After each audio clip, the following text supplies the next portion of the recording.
It's Halloween, the most beautiful time of year for us. What are your plans? Trick-or-treating? Ouija board? Haunted house? Hiding in bushes to scare trick-or-treaters? Or maybe a party?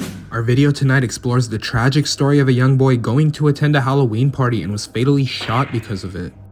In 1992, 16-year-old Japanese exchange student Yoshihiro Hattori and his homestay brother Webb Haymaker were invited to a Halloween party for exchange students. Hattori wore a white tux to resemble John Travolta in Saturday Night Fever, while Haymaker went dressed as an accident victim, wearing a neck brace from an old injury and some bandages. Later that night, the two made their way over to the neighborhood where they were invited, but things took a turn for the worse when they accidentally approached the home belonging to Rodney and Peairs. The two walked up to the front of the house where they thought the party was being held at because of the Halloween decorations that were outside and knocked on the door.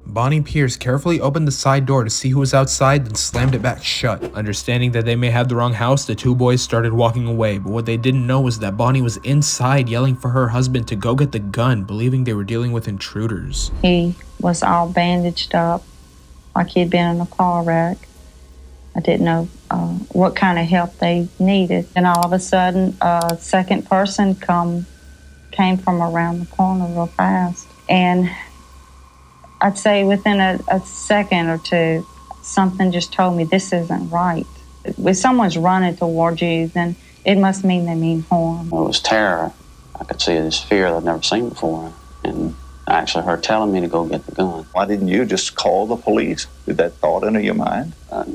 No, I didn't. Peairs also claimed that Yoshihiro had a camera on him, which they mistook for a weapon. He came outside with a .44 caliber revolver and yelled at them to freeze. Hattori, being an exchange student, was unfamiliar with the command. He simply responded with, "We're here for the party," and started happily walking back towards the house, which is when he was shot once in the chest. You may be thinking to yourself, why would he walk closer to the man yelling and pointing a gun at him? But remember, this was supposed to be a Halloween party. It's possible Hattori believed it was all part of some twisted Halloween act. While Hattori was on the ground, Haymaker ran to the neighbor's house to call for help and took care of Hattori until an ambulance arrived. It's unfortunate that the 16-year-old boy didn't survive longer than 30 minutes and died shortly after in the ambulance.